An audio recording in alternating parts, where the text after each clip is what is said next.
28ஆம் அதிகாரத்திலே 20வது வசனத்தை நம்ம வாசிக்க போகிறோம். 28ஆம் அதிகாரம் 20வது வசனம் 788வது பக்கத்தில் இருக்கிறது.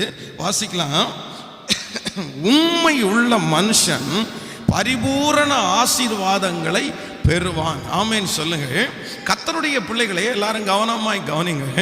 ஆண்டவர் யாரை உயர்த்துகிறார் என்று சொன்னால், உண்மை உள்ள ஒரு மனுஷனை ஆண்டவர் உயர்த்துவதற்கு நினைக்கிறார். ஆண்டவர் நம்மை உயர்த்துவேன் என்று வாக்கு கொடுக்கிறார்.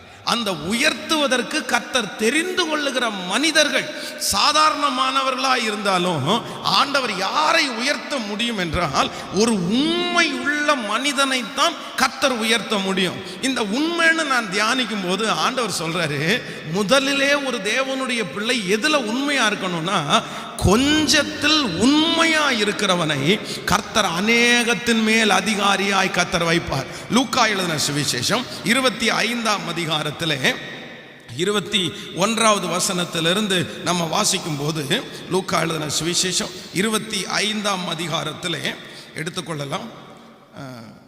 மத்தேயு எழுதின சுவிசேஷம் 25ஆம் அதிகாரம் 24வது வசனத்தை வாசிக்கலாம். மத்தேயு எழுதின சுவிசேஷம் ஸ்தோத்திரம் 25ஆம் அதிகாரம் 21வது வசனத்திலிருந்து நம்ம வாசிக்கலாம். அவருடைய எஜமான் அவனை நோக்கி, நல்லது உத்தமமும் உண்மையும் உள்ள ஊழியக்காரனே, கொஞ்சத்திலே உண்மையாயிருந்தாய், அநேகத்தின் மேல் உன்னை அதிகாரியாய் வைப்பேன், உன் எஜமானுடைய சந்தோஷத்துக்குள் பிரவேசி என்றார். 2 தாலந்தை வாங்கினவனும் வந்து, ஆண்டவரே 2 தாலந்தை என்னிடத்தில் ஒப்புவித்தீரே, அவைகளை கொண்டு இதோ வேறு 2 தாலந்தை சம்பாதித்தேன் என்றான்.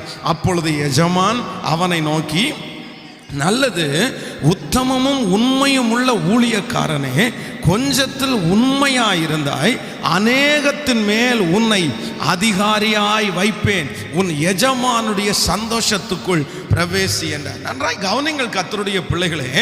ஆண்டவர் ஒரு மனிதனை உயர்த்துவதற்கு ஆண்டவர் எந்த மனிதனை எதிர்பார்க்கிறார் என்றால், கொஞ்சத்தில் உண்மையாய் இருக்கிற மனிதர்களை ஆண்டவர் தேடுகிறார். இங்கே இந்த எஜமானுடைய சம்பவத்தை குறித்து வேதம் சொல்லுகிறது.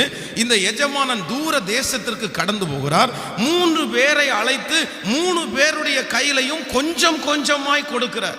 கொஞ்சம் பொறுப்புகளை கொடுக்கிறார். ஒருத்தரிடத்திலே 10 பொறுப்பு, இன்னொரு ஒரு 5 பொறுப்பு, இன்னொரு இடத்துல ஒருத்தர் 1 பொறுப்பு, இப்படியாக பொறுப்புகளை பிரித்து கொடுத்து கொண்டு போகிறார். ஆனால் வெகு காலம் தாண்டின பின்பு அந்த எஜமானன் திரும்பி வந்து, எப்பா உங்க கையில கொடுத்திருக்கிற தாலந்து, உங்க கையில கொடுத்திருக்கிற அந்த பணம், இல்லைன்றால் உங்க கையில கொடுத்திருக்கிற அந்த பதவி, இதெல்லாம் நீங்க எப்படி பயன்படுத்தினீங்க, திரும்ப என்னிடத்தில் கொண்டு வாருங்கள் என்று சொன்ன போது 2 பேர் கொஞ்சத்திலே உண்மையா இருந்தார்கள். அவர்கள் கொடுத்ததை அப்படியே 10ஐ 5ஐ 10ஆக அவர்கள் மாற்றினார்கள். உடனே அந்த எஜமானன் சொல்லுகிறார், உண்மையும் உத்தமமும் உள்ள ஊழியக்காரனே, நீ கொஞ்சத்தில் உண்மையா இருந்தாய். ஆண்டவர் நம்மிடத்தில் எதிர்பார்க்கிறாரு, நீங்க கொஞ்சத்துல முதல்ல உண்மையா இருங்க, சின்ன காரியத்துல முதல்ல உண்மையா இருங்க. இன்றைக்கு நிறைய பேர் எடுத்த உடனே ஒரு பெரிய காரியத்தை செய்யணும்னு நினைக்கிறாங்க. இல்லை, ஆண்டவர் முதல்ல உங்களுக்கு சின்ன காரியத்தை தான் கொடுப்பார். அதிலே சின்ன பொறுப்புகளை தான் கர்த்தர் கொடுப்பார். அதிலே நீங்கள் உண்மையா இருப்பீர்களே ஆனால் நான் நம்புறேன் கர்த்தர் உங்களை உயர்ந்த இடத்துல வைக்கிறதுக்கு வல்லவராக இருக்கிறார். நீங்கள் தாவீதை குறித்து வேதத்தில் வாசித்தோம், ஆடுகளுக்கு பின்பாக போய்கொண்டிருந்த அவன் என்று வாசித்தோம். நீங்க இன்னொரு வசனத்தில் வாசிக்கும் போது அவனுடைய சகோதரர்கள் அவனை திட்டுவார்கள். எப்படி திட்டுவாங்கன்னா, நீங்க வேதத்தில் வாசிங்க. 1 சாமுவேல் 17ஆம் அதிகாரத்தை எடுத்துக்கொள்ளலாம். 1 சாமுவேல் 17ஆம் அதிகாரம் 28வது வசனத்தை வாசிக்கும் போது 27, அந்த மனுஷரோட அவன் பேசி கொண்டிருக்கிறதை அவன் மூத்த சகோதரனாகிய எலியாப் கேட்டபோது அவன் தாவீதின் மேல் கோபம் கொண்டு, நீ இங்கே வந்தது என்ன?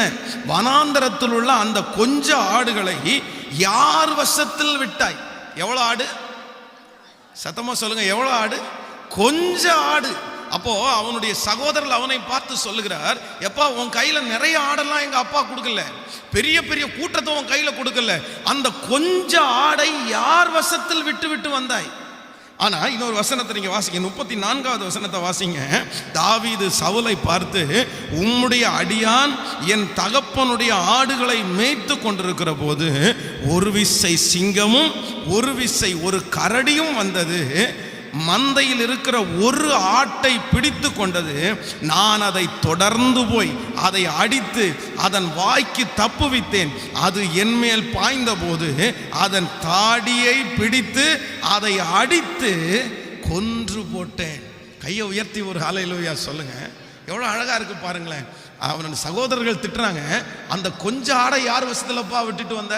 ஆனா தாவீது சொல்லும் போது சொல்லுகிறான், கர்த்தர் கொடுத்த அந்த கொஞ்ச ஆட்டுலையும், எங்க அப்பா கொடுத்த கொஞ்ச ஆட்டுலையும் சிங்கம் வந்துச்சு, கரடி வந்துருச்சு. கொஞ்ச ஆடு தானே, 2-3 ஆடு தானே கொடுத்தாரு, என்ன அது போனா என்ன பெரிய விஷயம் இல்லை, அப்பாட்ட சொல்லலாம் அப்படின்னு நினைக்கல. தன்னுடைய ஜீவனை பணயம் வைத்து அந்த ஆடுகளை மீட்டு கொண்டான்.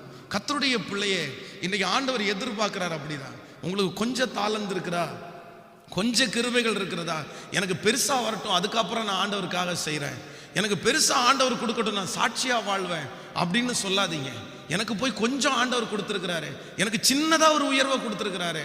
ஆண்டவர் என்ன எதிர்பார்க்கிறாருன்னா, அந்த சின்ன பொறுப்புல நீங்க உண்மையா இருக்கும் போது ஆண்டவர் உங்களை நம்பி பெரிய பொறுப்புகளை கர்த்தர் கொடுக்க வல்லவராக இருக்கிறார்.